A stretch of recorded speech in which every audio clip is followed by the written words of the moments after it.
Hello दोस्तों जीवन का सबसे बड़ा सत्य है मृत्यु, जिसे कोई टाल नहीं सकता। जो धरती पर आया है उसे एक दिन अपने शरीर को छोड़कर जाना ही है।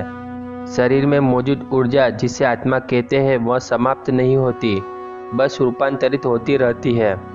यह ऊर्जा जिस शरीर से निकलती है उसी प्रकार की उसकी छवि होती है। मृत्यु के कुछ समय तक आत्मा को अजब गजब अनुभवों से गुजरना होता है, जो आत्मा के लिए दुखद और कष्टकारी होता है। दोस्तों, आज की वीडियो में हम मृत्यु के 1 घंटे बाद आत्मा के कुछ अनुभवों के बारे में बताएंगे। तो चलिए दोस्तों, वीडियो को शुरू करते हैं। दोस्तों, आत्मा शरीर से निकलकर कुछ देर तक अचेत अवस्था में रहती है।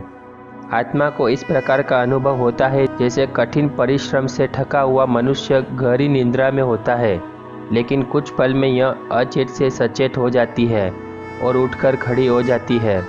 दोस्तों, जब व्यक्ति के शरीर से आत्मा निकलती है तो उसे कुछ समय तक पता ही नहीं होता कि वह शरीर से अलग है।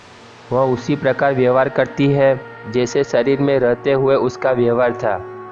दोस्तों, शरीर से निकलकर खड़ी आत्मा अपने सगे संबंधियों को पुकारती है, लेकिन उसकी आवाज़ कोई सुन नहीं पाता है। इससे आत्मा को बेचैनी और छटपटाहट होने लगती है। आत्मा परेशान होकर सभी लोगों से कुछ कहना चाहती है, पर उसकी आवाज़ बस उस तक ही गूंज कर रह जाती है, क्योंकि वह भौतिक नहीं अभौतिक ध्वनि होती है और मनुष्य केवल भौतिक चीज़ों को ही महसूस कर सकता है। दोस्तों, वर्षों तक शरीर में रहने से जो संसारिक माया का आवरण आत्मा पर पड़ा होता है, उससे मोहवश आत्मा दुखी होकर कभी अपने मृत शरीर को तो कभी अपने संबंधियों को देखकर उनसे बात करना चाहती है, लेकिन वह कुछ कर नहीं सकती। दोस्तों, आत्मा कोशिश करती है कि वह फिर से शरीर में प्रवेश कर जाए, लेकिन यम के दूत उसे शरीर में प्रवेश नहीं करने देते।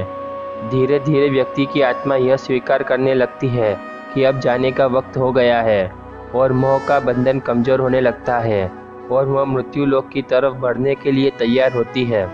दोस्तों, शरीर के मृत्यु हो जाने पर आत्मा अपने परिजनों को रोते बिलखते देखकर दुखी होती है और खुद भी दुख से व्याकुल होकर रोती है, लेकिन उसके वश में कुछ नहीं होता।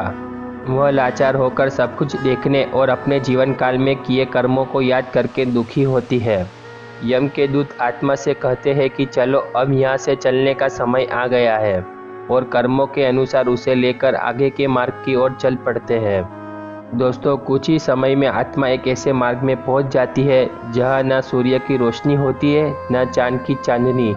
उस लोक में हर जगह अंधेरा होता है। यहाँ आत्मा अपने कर्मों और इच्छाओं के अनुसार कुछ समय तक विश्राम करती है। कुछ आत्माएं जल्दी नया शरीर धारण कर लेती है, तो कुछ लंबे समय तक विश्राम के बाद अपनी इच्छा के अनुसार नया शरीर धारण करती है। तो दोस्तों, आज की वीडियो में बस इतना ही। दोस्तों, आपको यह वीडियो इंटरेस्टिंग लगा हो तो प्लीज़ इसे लाइक और शेयर कर दें, और ऐसे ही और भी इंटरेस्टिंग वीडियोस देखने के लिए चैनल को सब्सक्राइब करना बिल्कुल भी ना भूलें। तो दोस्तों, अब मिलते हैं नेक्स्ट वीडियो में। Till then bye, thank you for watching.